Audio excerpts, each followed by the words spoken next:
DC News Now at 9. Keep your eyes open. An off-duty officer and his family carjacked right near the National Harbor. If this can happen to an off-duty officer, it can certainly happen to a family. The officer opening fire as the suspect drives off with his car. In Virginia, a major sting operation catches 10 men accused of preying on children. How police made the arrest. As Monumental eyes Virginia for DC pro sports teams, the WNBA's Mystics could move to downtown. I need my Mystics to stay here. Don't fix nothing that ain't broken. What this could mean for the team's current home in Southeast. Clouds will be back on tap for our Friday. We'll let you know if that will also come along with some cooler temperatures. Another night without a Powerball winner means you've got another chance to become a multi-millionaire in 2024. If it's meant to be, it's meant to be. We visit some convenience stores in Virginia where people are hoping to get lucky. You're watching the station covering all of the DMV. This is DC News Now. Our top story tonight is in Prince George's County, where there's a search for at least 2 people who carjacked an off-duty officer and his family. Plus, that officer fired his gun. You're watching DC News Now at 9. I'm Susan Tran. Chris Flanagan and Thusmeen Mahfouz are off. This is an incident. It happened in a parking lot right across from the Tander outlets. This is on Oxon Hill. DC News Now's Yamri Sase live at the scene. In Yamri, this happened to an off-duty officer. When did he open fire here? Yeah, so the officer was able to get his family out of the vehicle safely, and as these suspects were trying to carjack, he did fire at them. Now, as you can see behind me, still an active scene pretty much. Police tape still on here right at the 6700 block of Oxon Hill Road. Police are still out here gathering evidence and trying to figure out as much information as possible to find the suspects responsible. Now, here's what we know about exactly what happened. Now, police say around 5 p.m., the off-duty officer was loading his family into his personal car, and that's when 2 suspects approached them and forced them out of the vehicle. The officer then safely got his family out and fired at the suspects, and the suspects were still able to drive off with his car. Now, police say nobody was injured. It's still unclear whether any children were with the officer when this situation took place, but this does shed light on a major problem of increasing carjackings in Prince George's County, and police are encouraging everyone to be vigilant. Continue to remain diligent, be aware of your surroundings. As you can see, if this can happen to an off-duty officer, it can certainly happen to a family, and so we want to make sure that everybody remains diligent, take care of one another, and keep your eyes open. Now, at this moment, police still have no suspects, no leads. So if anyone has any information regarding this incident, you are encouraged to call Prince George's County Police Department, and you can remain anonymous. For now, reporting in Oxon Hill, Maryland, I'm Yamri Sase, DC News Now. New tonight, a lawsuit against Bank of America for the sale of the Washington Commanders. A former minority team owner, Robert Rothman, filed the suit, saying that Bank of America, the NFL, and the former majority team owner, Dan Snyder, conspired to force him and 2 other minority partners to sell their stakes at a price that was, quote, well below the team's value. Then this July, Snyder sold the Commanders for a record $6 billion. Rothman is looking for $75 million in damages. Meanwhile, Bank of America is defending itself against these allegations.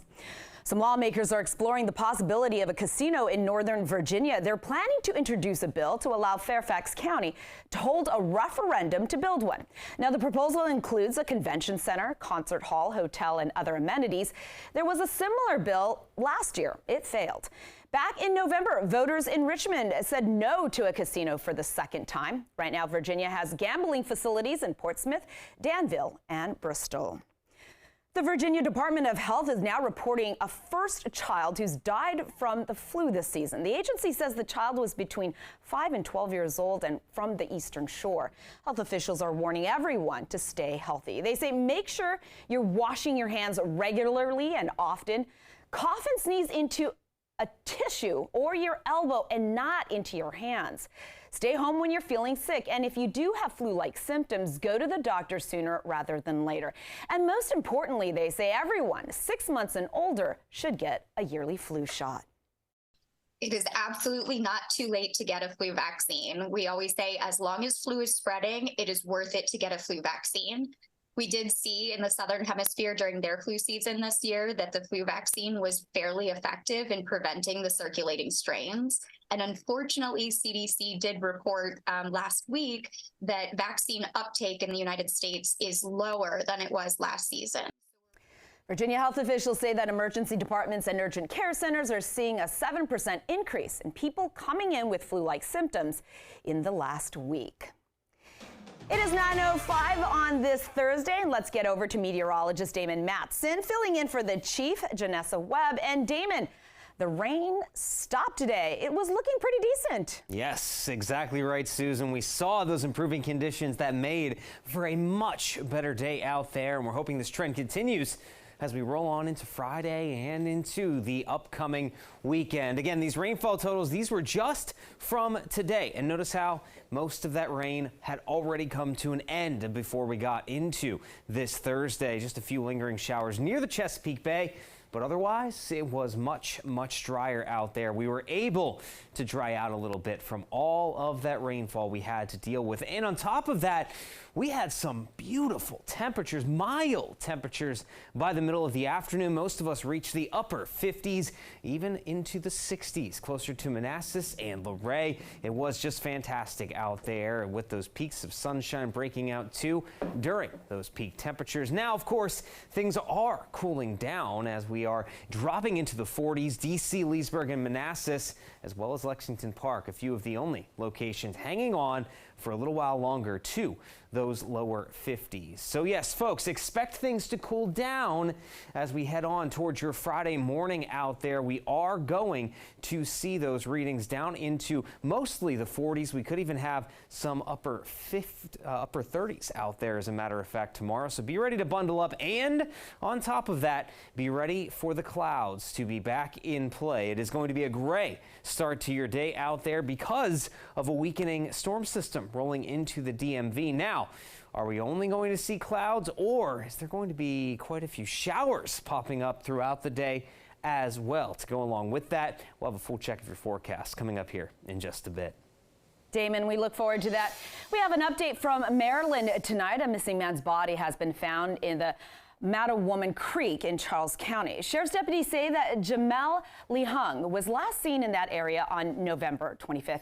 Investigators did find that 25-year-old's car underwater several weeks ago. His wife says that Lee Hung was a veteran and a father of two. Police are now waiting on an autopsy for more details on how he died. Montgomery County Police with an update now. They say they do not know what caused the driver in this ride-on bus to crash into this home you can see right here, but he's not going to face any criminal charges. Just take a look at the scene. You can see that bus lodged into the rear side of this home on Fairland Road last night. Investigators say there were no passengers on the bus. The person at the home was not hurt, and the bus driver was not hurt as well.